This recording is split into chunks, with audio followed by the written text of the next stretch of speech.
E na saleta de leitura eu já trouxe muitas vezes sugestões de livros ligados justamente ao tema leitura. Hoje trago mais uma vez, mas sob um enfoque um pouquinho diferente. É um livro sobre contação de histórias. Se chama Contar e Encantar.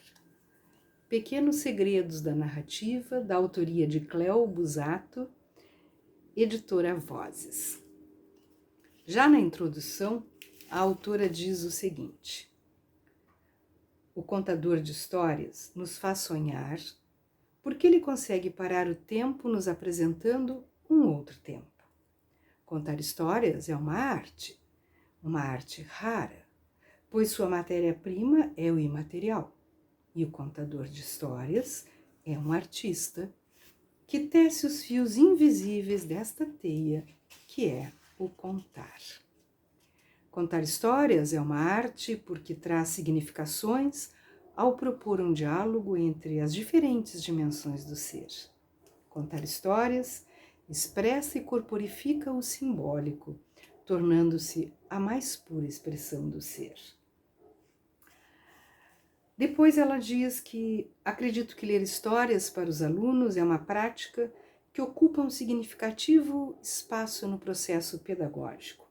Porém, contar histórias vem a ser outra técnica e nos remete àquela figura ancestral que, ao redor do fogo ou ao pé da cama, contava histórias para quem quisesse ouvir.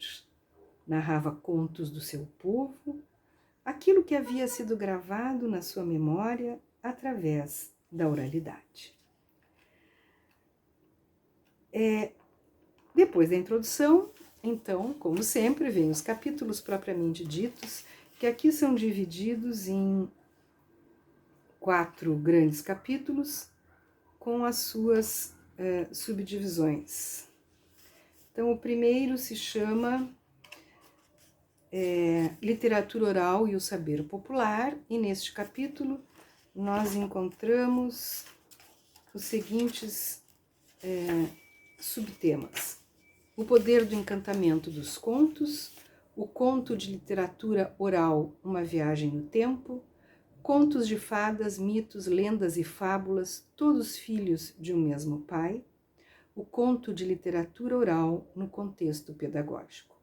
Segundo capítulo, Pequenos Segredos da Narrativa, com 7 subtemas: contar com o coração, criando imagens no ar, intenção correta versus imagem precisa, ritmo sempre, do silêncio ao som, preparando-se para a narrativa, as diferenças entre contar histórias e representar histórias e os contadores urbanos. Terceiro capítulo, A Voz que Encanta. Lembra daquela história que você ouviu quando era pequeno? Você sabe contar histórias. Tente, conte, encante. E o último capítulo, chamado Alguns Exemplos de Literatura Oral, com os seguintes relatos: A Princesa da Montanha de Vidro, A Sociedade do Sossego, O Rato Transformado em Tigre, O Homem que Casou com uma Foca, Gula Gaia e o Dingo Branco, A Criação do Mundo e O Dia em que o Sol Sumiu. Em determinado momento do livro, ela faz uma pergunta a ela mesma, e ela diz o seguinte: para quem eu conto histórias? Para quem deseja ouvir. Porém, devemos ter claro que há diferenças entre contar histórias para a única pessoa ou para um grupo. Aí ela apresenta essas diferenças e encerra com a seguinte frase: ouvir um conto antes de dormir, embalado por uma voz que traga referências confortantes, é um presente raro, como dormir embalado por vozes angelicais. Quem teve a oportunidade de contar histórias para seus filhos, deixa neles uma marca para sempre. Eles podem, em determinado momento da vida, deixar de ser leitores, como costuma acontecer geralmente com a adolescência. Mas depois, quando retomarem o hábito, os livros, as narrativas, as histórias, terão sempre um aspecto afetivo, porque junto com elas trarão à sua memória a dedicação e o amor do pai ou da mãe ou dos avós que pararam tudo o que estavam fazendo para dedicar a ele um tempo de leitura. Ouvir histórias é uma das coisas mais maravilhosas que existem.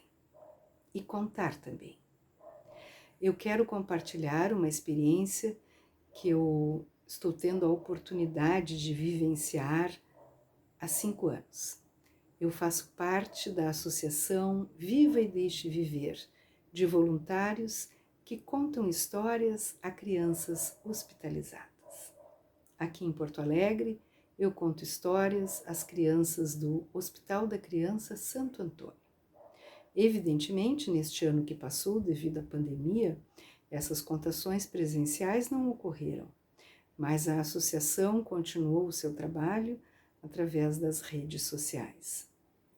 Quando a gente conta histórias no hospital para uma criança que está internada, às vezes há muito tempo, às vezes com doenças muito graves, em situações muito delicadas, a gente proporciona a essa criança que durante aquele momento em que ela está ouvindo a história, desapareça da sua mente o hospital, os remédios, os exames, as cirurgias, as dores, as preocupações,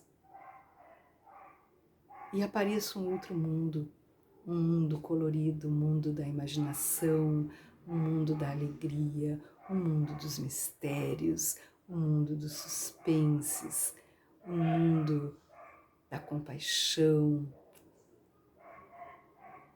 E por esses breves momentos, tudo se ressignifica e ela dá um passo a mais na direção de uma melhora de sua saúde. Isso nos é dito pelas equipes médicas e de enfermagem. E embora tenhamos relatos surpreendentes nesse sentido, posso afirmar que tanto quanto as crianças, ou talvez até mais do que elas, quem sai de dentro do hospital um pouco mais perto da felicidade somos nós, que estávamos ali contando as histórias. Não perca a oportunidade de contar histórias para seus filhos, seus netos, seus sobrinhos e de deixar neles a marca do seu afeto. Por isso, a sugestão de hoje: contar e encantar pequenos segredos da narrativa. Quem sabe você não se sente tentado a ser um contador de histórias, nem que seja só no seu ambiente familiar. Vale a pena. Boa leitura.